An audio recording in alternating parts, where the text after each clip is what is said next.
Coba Anda bayangkan, sebuah kisah underdog paling epik sepanjang masa. Momen di mana nasib sebuah peradaban baru yang lagi benar-benar diambang kehancuran nggak diserahkan ke jenderal veteran yang udah puluhan tahun perang. Nggak sama sekali. Tanggung jawab sebesar itu malah dikasih ke seorang pemuda yang umurnya bahkan belum nyentuh 20 tahun. Halo semuanya, selamat datang di sesi bedah sejarah kita kali ini. Di sini kita bakal ngupas tuntas sebuah kisah nyata tentang kejeniusan taktik, keberanian absolut, dan gimana sih sebuah pasukan kecil yang lagi berduka bisa bikin salah satu kekuatan militer terbesar di dunia saat itu, Kekaisaran Bizantium, bertekuk lutut. Coba lihat angka ini. 18. Di usia segini, kebanyakan dari kita mungkin baru lulus SMA ya, sibuk mikirin mau kuliah di mana, atau sekedar nyari jati diri. Tapi, pemuda bernama Usama bin Zaid ini di usia 18 tahun udah harus memikul beban sejarah yang luar biasa berat. Dia dapat mandat langsung buat memimpin ribuan pasukan, menembus kerasnya gurun, dan menghadapi ancaman nyata dari pasukan raksasa Bizantium. Jadi, ini jelas bukan penunjukan biasa. Ini adalah ujian mental dan strategi militer di level yang paling ekstrim. Oke, kita langsung masuk ke latar belakang kisahnya. Keputusan buat ngangkat Usama ini sebenarnya datang langsung dari Nabi Muhammad, tepat di hari-hari terakhir sebelum beliau wafat. Ini semacam mandat militer terakhir yang super krusial. Dan seperti yang bisa Anda tebak, nunjuk seorang remaja buat mimpin operasi militer skala besar, ya jelas aja langsung memicu gelombang pertanyaan dan keraguan di mana-mana. Biar kebayang seberapa tegang situasinya, coba kita lihat rentetan peristiwa ini. Semuanya bermula dari kekalahan besar umat Islam melawan Bizantium di Perang Mu'tah.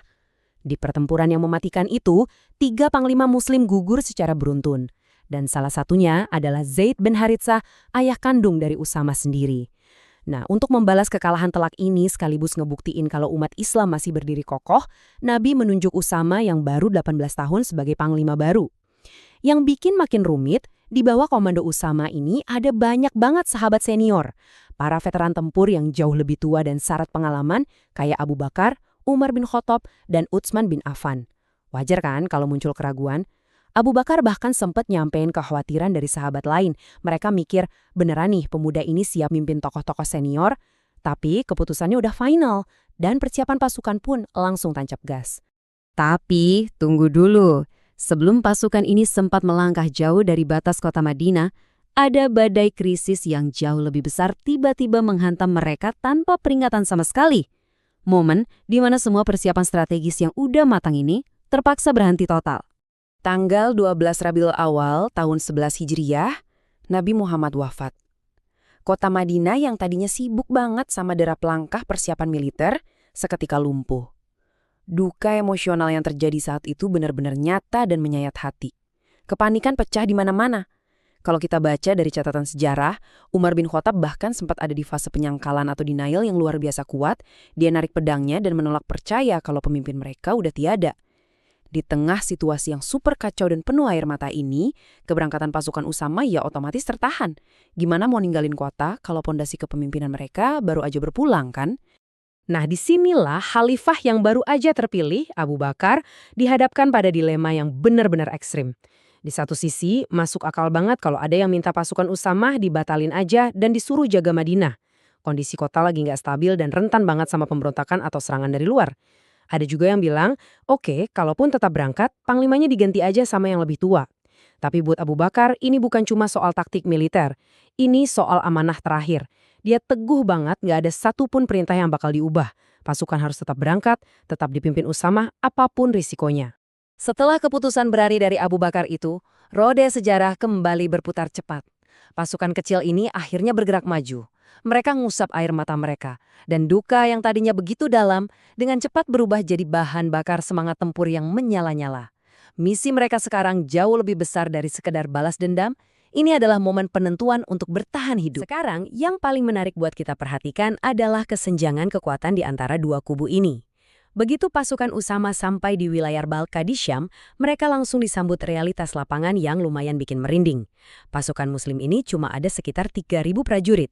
Dan ingat, mereka baru aja terguncang secara psikologis.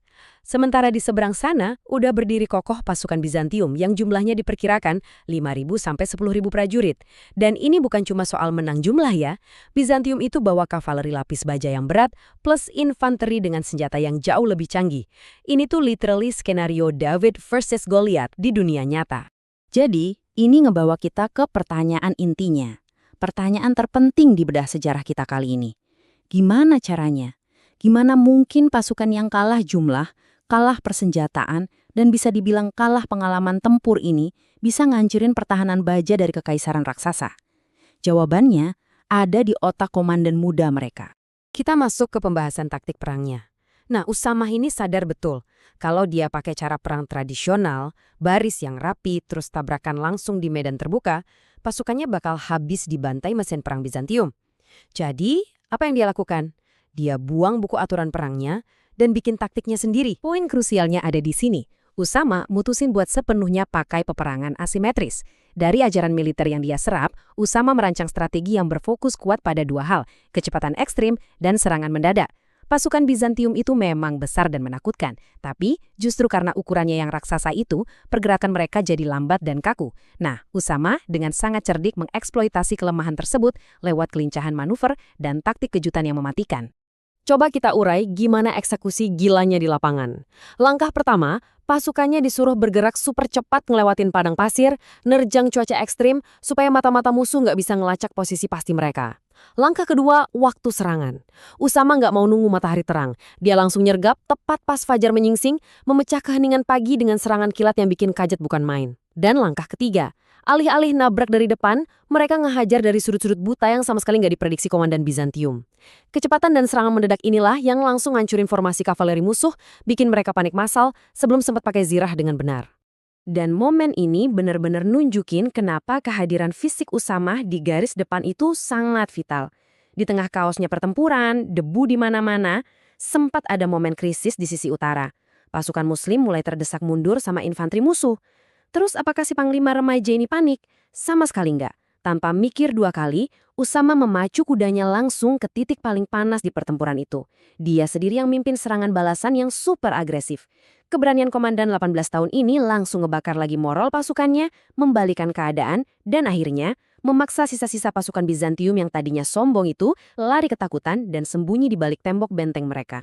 Setelah pengepungan yang intens banget selama beberapa hari, moral pasukan Bizantium di dalam benteng akhirnya runtuh total. Mereka benar-benar nggak nyangka kalau taktik pasukan kecil ini bisa secepat dan seberbahaya itu.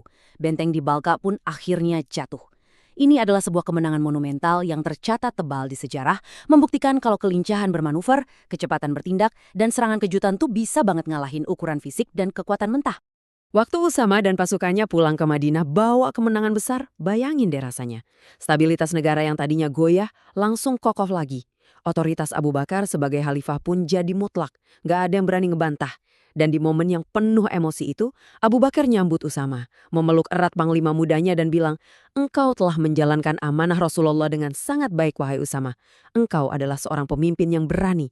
Merinding kan? Tapi tahu nggak apa yang bikin cerita ini makin luar biasa? Yaitu gimana Usamah menjalani sisa hidupnya.